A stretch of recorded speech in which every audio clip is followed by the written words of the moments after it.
कल की टीम थी ना, मैंने पहले ही आपको कहा था कि टूर्नामेंट का पहला मैच है और मैं आपको क्लीन स्वीप कराऊंगा इस मैच में, और मैंने कराया भाई। आपको स्मॉल लीग की टीम में तो पूछना ही नहीं है, पूरी तरीके से क्लीन स्वीप रहा।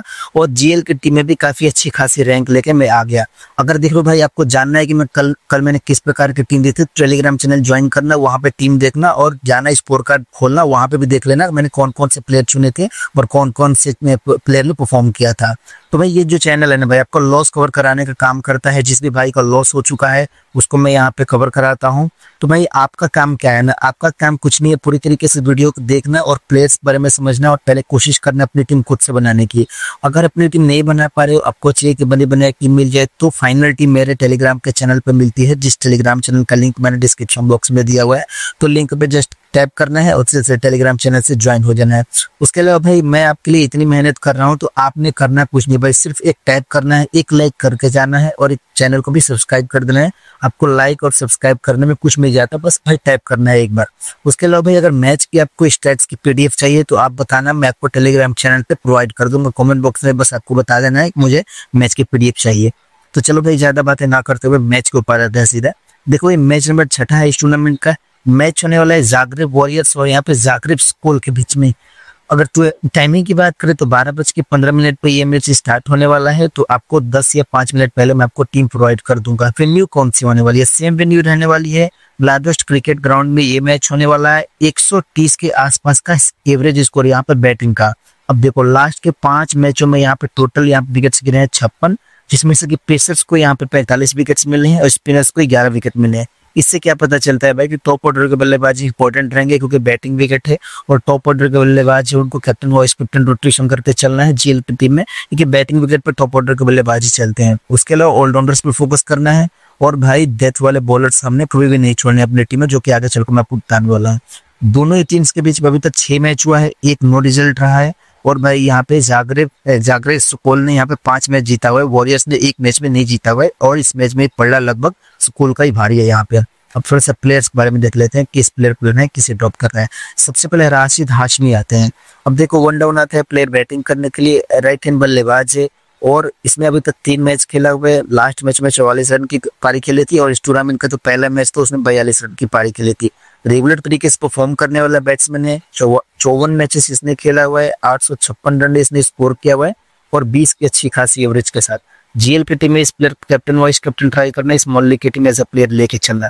उसके अलावा ये प्लेयर खेलेगा नहीं, और खेलेगा नहीं फिर बात करने से कोई फायदा नहीं। अमन कुमार, देखो भाई वैसे तो अमन कुमार कल से पहले अभी तक इसने 3 मैच खेला हुआ था, 3 मैच में टॉप ऑर्डर में आया था, लेकिन मिडिल ऑर्डर में आया बैटिंग करने के लिए। भाई परफॉर्म नहीं करके जाएगा, जीएल की टीम में ट्राई करना उतना ज्यादा इंपॉर्टेंट नहीं रहेगा। उसके अलावा यहाँ पे बॉन्सजैक आते हैं। बॉन्सजैक की बात करें तो लोअर ऑर्डर में आता है बैटिंग करने के लिए, बैटिंग नहीं मिलेगी और बॉलिंग बैकअप भी नहीं है। तो भाई देखो विकेट कीपिंग सेक्शन में सबसे अच्छा ऑप्शन यहाँ पे हाशमी रहने वाला है, तो हाशमी को अपनी टीम में लेना मैं भी के लिए ले देता हूँ। अब आते हैं बैटिंग सेक्शन में। देखो बैटिंग सेक्शन में सबसे पहले मंजूर आते हैं, 78% लोगों ने लिया हुआ है। ओपन आता है प्लेयर बैटिंग करने के लिए। अब जिस तरीके से प्लेयर है उस तरीके से परफॉर्मेंस दिया है नहीं। 3 मैच खेला भाई, 3 मैचों में एक 23 रन की पारी है, एक 11 रन की पारी है, एक है तो बैटिंग ही नहीं आई। इसके स्टेट्स की बात करूँ तो 61 मैचेस खेला हुआ है और यहाँ पे 1083 रन इसने स्कोर किया हुआ है 21 की एवरेज के साथ। भले ही परफॉर्मेंस नहीं दिया, लेकिन रेगुलर तरीके से परफॉर्म करने वाला प्लेयर है, एज ए प्लेयर लेके चलना, कभी भी बड़ी इनिंग खेल के जा सकता है। फिर यहाँ पे हैदर आते हैं। अगर मैं उस्मा हैदर की बात करूँ, 4थे नंबर पर आता है बल्लेबाजी करने के लिए। 17 मैचेस में मात्र यहाँ पे 9 विकेट्स हैं और यहाँ पे टोटल 22 ओवर की बॉलिंग करी है। भाई देखो जीएल की टीम में ट्राई कर सकते हो, स्मॉल लीग की टीम में ट्राई करना। एस मलिक आते हैं, 6ठे नंबर पर आया था बैटिंग करने के लिए। उससे पहले जो भी आता था बैटिंग करने के लिए उससे मतलब है नहीं, लास्ट मैच में 6ठे नंबर पर आया था बैटिंग करने के लिए। तो बैटिंग बैकअप है नहीं भाई, लोअर ऑर्डर में आ रहा है बैटिंग करने के लिए, इसलिए मैं अपनी टीम में नहीं दूंगा। उसके अलावा भाई अब जो प्लेयर खेलेंगे नहीं उनके बारे में बात नहीं करूंगा, क्योंकि ज्यादा टाइम वेस्ट करने से कोई फायदा है नहीं। और मान लो जो प्लेयर अभी के लिए मैं नहीं बता रहा हूँ, अगर वो खेलते हैं तो आपको टेलीग्राम के चैनल पे उनके स्टैट्स आपको मैं दिखा दूंगा, इस तरीके से टीम बना सकते हो। बाकी टीम तो आपको मैं दे ही दूंगा। फिर यहाँ पे फैजल महमूद आते हैं, दूसरे नंबर पे आया था बल्लेबाजी करने के लिए और भाई 3 मैचेस अभी तक खेला है। 3 मैचों में दो मैचों में इसने बॉलिंग करी, एक में 2 ओवर की बॉलिंग और लास्ट मैच में 1 ओवर की बॉलिंग। तो बैटिंग से बॉलिंग से कहीं ना कहीं से पॉइंट दे सकता है। अब 159 पॉइंट अभी तक दे चुका है भाई, इसलिए हमारी टीम में इंपॉर्टेंट रहेगा, चाहे फर्स्ट इनिंग में आई बैटिंग चाहे सेकंड इनिंग में बैटिंग है। फिर यहाँ पे आते हैं हरप्रीत झाली। अगर हरप्रीत झाली की बात करें तो मिडिल ऑर्डर में आएगा बैटिंग करने के लिए। लेकिन बैटिंग इसका मेन मेन मुद्दा नहीं है, बैटिंग से उतना पॉइंट नहीं देगा आपको। लेकिन अब देखो इंपॉर्टेंट बात यह है कि 3 मैचेस अभी तक, कल के दिन इसने 3 मैच खेला और तीनों मैच में 2-2 ओवर की इसने बॉलिंग करी है, इसलिए हमारी टीम में काफी ज्यादा इंपॉर्टेंट रहेगा बैटिंग से पॉइंट और बॉलिंग से पॉइंट। तो अभी के लिए दोनों को अपनी टीम में ले लेता हूँ। अब थोड़ा आते हैं ऑलराउंडर सेक्शन में। ऑलराउंडर सेक्शन ऐसा सेक्शन है जो सबसे ज्यादा हमने फोकस करना है। सबसे पहले एजाज अली आते हैं, खेलते हैं तो काफी ज्यादा इंपॉर्टेंट रहेंगे। अवस्थी भी खेलते हैं तो इंपॉर्टेंट रहेंगे, लेकिन भाई खेलेंगे नहीं, फिर टाइम वेस्ट करने से कोई फायदा है नहीं। उसके बाद यहाँ पे सी कुमार आते हैं, ओपन आता है प्लेयर बैटिंग करने के लिए। एक ही मैच खेला, एक मैच में इसकी बैटिंग नहीं आई, लेकिन भाई 1 ओवर की उस मैच में बॉलिंग करी थी। बैटिंग से और बॉलिंग से कहीं न कहीं से पॉइंट दे ही देगा प्लेयर, इसलिए मैं टीम में रखूंगा। अभी तक इसने 7 मैच खेला हुआ है, 7 मैच और 5 विकेट है और टोटल 12 ओवर की बॉलिंग है। प्लेयर अच्छा है, अपनी टीम में ट्राई करके चल सकते हो। जीएल पे टीम में कैप्टन वाइस कैप्टन ट्राई करके चलना। एस सिंह आते हैं। एस सिंह की बात करें तो किस रन मर पाएगा बल्लेबाजी करने के लिए, लास्ट मैच में बैटिंग ही नहीं है और बॉलिंग भी नहीं है। अगर मुझे पता चलता है कि भाई बैटिंग भी करेगा और बॉलिंग भी करेगा तो मैं आपको टेलीग्राम के चैनल में बता दूंगा, लेकिन अभी के लिए मैं मान के चल रहा हूँ कि मैं इसको नहीं लूंगा अपनी टीम में। जीत सिंह आते हैं। अगर जीत सिंह की बात करें तो 5 नंबर पर आता है बल्लेबाजी करने के लिए। अगर इसके साथ सिर्फ बल्लेबाजी रहती है तो मैं इसे ड्रॉप करने के लिए कहता, लेकिन इसके साथ बॉलिंग बैकअप भी है। तीनों मैच में तो इसमें 2-2 ओवर की बॉलिंग करी है, इसलिए हमारी टीम में इंपॉर्टेंट रहेगा। और इसके रिकॉर्ड्स की बात करूँ तो 29 मैचेस खेला हुआ है, 12 की एवरेज के साथ इसमें स्कोर किया हुआ है, प्लस 25 मैचों में 17 विकेट चटकाया हुआ है और 39 ओवर की टोटल इसने बॉलिंग करी है। तो प्लेयर इसलिए हमारी टीम में जी सिंह इंपॉर्टेंट रहेगा। 187 पॉइंट दे चुका है, मेरी टीम में रहेगा ही रहेगा। फिर यहाँ पे जय कुमार ठाकुर आते हैं। अगर मैं ठाकुर की बात करूं भाइयों तो मिडिल ऑर्डर में अगर बैटिंग करने के लिए लास्ट मैच में 6 रन की पारी खेली थी, प्लस 2 ओवर की बॉलिंग करी थी। उससे पहले दोनों मैचों में बॉलिंग नहीं करी, पर बल्ले से अच्छा खासा योगदान दिया था। 80% लगभग लोगों ने लिया हुआ है। 167 पॉइंट भाई ने अभी तक दिया हुआ है। अब इसके स्टैट्स की बात करूँ तो इसने अभी तक 35 मैचेस खेला हुआ है, 13 की एवरेज है स्कोर बैटिंग से, और यहाँ पे 23 मैच में बॉलिंग है, 21 विकेट चटकाया हुआ है और 39 ओवर की टोटल बॉलिंग है।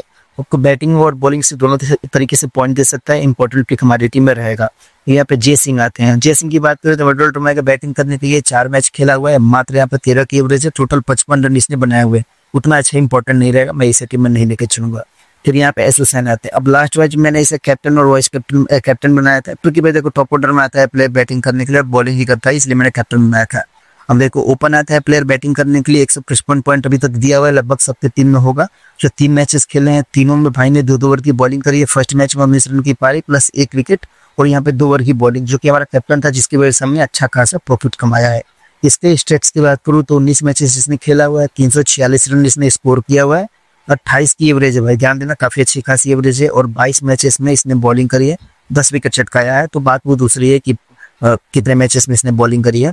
भाई जो प्लेयर है ना, लास्ट के 3 मैचों में लगातार 2-2 ओवर की बॉलिंग करके जा रहा है और टॉप ऑर्डर में आ रहा है, इसलिए कैप्टन और वाइस कैप्टन का सबसे अच्छा ऑप्शन यही रहने वाला है। इस चीज को ध्यान देना, क्योंकि कोई भी ऐसा प्लेयर नहीं है जो अच्छी खासी फॉर्म में रहे, रिकॉर्ड भी अच्छा है। सिर्फ ये ऐसा प्लेयर है जो 2 ओवर की बॉलिंग करा के जा रहा है और भाई यहाँ से बैटिंग भी करने आ रहा है। फिर यहाँ पे ए चौबे आते हैं। कल इसका सिलेक्शन परसेंटेज काफी कम था, हमने टीम में लिया था अपनी टीम में, तो इसलिए लिया था क्योंकि भाई टॉप ऑर्डर में प्लेयर आता है बैटिंग करने के लिए और बॉलिंग भी करता है।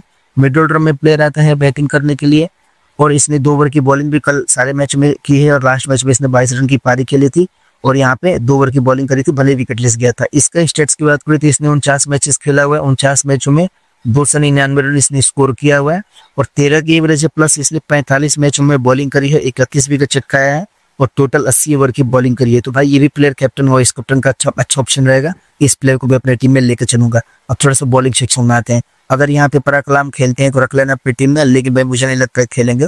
उसके बाद यहाँ पे आते हैं मंगला डेलेनिक। अगर डेलेनिक की बात करें तो भाई 1 ओवर की पिछले मैच में बॉलिंग करी थी, 1 ही मैच खेला हुआ है और उसमें भी भाई विकेटलेस गया था और बैटिंग तो काफी नीचे आता है। ये करने के लिए 20 मैचेस खेला हुआ है, मात्र 11 विकेट है इसके नाम, 24 ओवर की टोटल बॉलिंग है। तो भाई उतना बॉलिंग मिलेगी नहीं, मैं इसलिए अपनी टीम में नहीं लूंगा। उसके अलावा जो प्लेयर नहीं खेलेंगे उनके बारे में बात नहीं करूंगा, क्योंकि टाइम वेस्ट करने से कोई भी फायदा है नहीं। एस अहमद आते हैं। अगर यहाँ पे श्याम अहमद की बात करें तो लास्ट के 3 मैचों में इसने ना ही बॉलिंग करी ना ही बैटिंग करी, परफॉर्म नहीं किया, इसलिए टीम में मैं नहीं लूंगा अपनी टीम में। जेल की टीम में ट्राई कर सकते हो अगर फर्स्ट इनिंग में बॉलिंग आती है तो। फिर यहाँ पर नील स्मिथ आता है। अगर नील स्मिथ की बात की जाए तो भाई मिडिल ऑर्डर में आता है बैटिंग करने के लिए, 2 ओवर की बॉलिंग कंफर्म कराता जाएगा, तो मैं इसलिए अपनी टीम में लूंगा। कल 1 ओवर की बॉलिंग एक मैच में करी थी जिसमें से 2 विकेट लेके गया था। भाई प्लेयर विकेट टेकर है और 123 पॉइंट अभी तक दे चुका है, तो किसी न किसी को तो अपनी टीम में रखना ही पड़ेगा। तो भाई मैं अभी के लिए ना देखो, यहाँ पे स्मिथ को अपनी टीम में अभी के लिए छोड़ देता हूँ, मैं आपको लास्ट में बताता हूँ किसको लेना है। फिर यहाँ पे एस कुमार आते हैं। एस कुमार की बात की जाए तो भाई मिडिल ऑर्डर में आते हैं बैटिंग करने के लिए, बॉलिंग बैकअप है नहीं, सिर्फ ऐसे ही प्लेयर खेल रहा है, तो इसलिए मैं अपनी टीम में इसको भी नहीं लूंगा। तौकीर आते हैं। तौकीर की बात करें तो छठे नंबर पे आया था बैटिंग करने के लिए। लास्ट मैच में 2 ओवर की बॉलिंग करी थी, विकेटलेस गया था। अब लास्ट मैच में 2 ओवर की बॉलिंग करी थी, इस चीज को देखते हुए जीएल टीम में ट्राई करके चल सकते हो। मुवासिर अली आते हैं, 7वां नंबर पे आया था बल्लेबाजी करने के लिए। 3 मैचेस खेला है, तीनों मैच में 2 ओवर की बॉलिंग इसने कराई है, भले ही उतने विकेट नहीं मिले हैं। इसके रिकॉर्ड की बात करूँ तो इसने 9 मैचेस खेला हुआ है और 7 विकेट चटकाया हुआ है। टोटल 13 ओवर की बॉलिंग है। प्लेयर हमारे लिए इंपॉर्टेंट रहने वाला है, सिलेक्शन भी ठीक ठाक है, 151 पॉइंट अभी तक दिया हुआ है। मेन बात है कि सब में इसने 3 ओवर की 2 ओवर की बॉलिंग करी है, इसलिए इस प्लेयर को अपनी टीम में लूंगा। फिर यहाँ पे ताहिदुल अलाम आते हैं। कल देखो भाई, कल के मैच में तो हमने नहीं रखा था क्योंकि मुझे इसका रिकॉर्ड नहीं मिला था, लेकिन भाई कल इसने परफॉर्मेंस भी उतना नहीं किया। लेकिन अभी के लिए मैं आपको बता दूं, कल इसने 3 मैचेस खेला है, 3 मैचों में इसने टोटल 3 विकेट लिया है और सिर्फ लास्ट मैच में विकेटलेस गया है। फर्स्ट के 2 मैचों में 3 विकेट इसने ले लिया था, एक में 2 विकेट और दूसरे मैच में 1 विकेट। और भाई जब भी इसने बॉलिंग करी, पूरे ओवर की बॉलिंग करी है, इसलिए हमारी टीम में रहेगा। अगर फर्स्ट इनिंग में इसकी बॉलिंग आती है तो बीसी पे ट्राई करके चल सकते हो, क्योंकि डेथ कोर्स में बॉलिंग डालेगा। तो हमारे 11 प्लेयर कंफर्म हो गए। अगर थोड़े से और रिस्की प्लेयर है तो यहाँ पे स्मिथ को ट्राई करके चल सकते हो अपने टीम में। लेकिन भाई अभी के लिए परफेक्ट टीम बन चुकी है। बाकी कैप्टन वाइस कैप्टन मैंने बता दिया है कि यहाँ से अब कैप्टन वाइस कैप्टन की बात करें, सबसे अच्छा ऑप्शन यहाँ पे एसएसएन रहने वाले हैं। उसके अलावा यहाँ पे एक चौबे रहने वाले हैं। अगर थोड़े से रिस्की प्लेयर है तो इसको कैप्टन बना के इसको वीसी बना के चल सकते हैं स्मॉल लीग की टीम में। बाकी अगर मैं जेल की बात करूँ तो सी कुमार अच्छे ऑप्शन रहने वाले हैं। उसके अलावा अगर फर्स्ट इनिंग में आती है बॉलिंग तो अलाम भी अच्छे ऑप्शन रहने वाले हैं, क्योंकि भाई 10 कोर्स में बॉलिंग करने वाले हैं।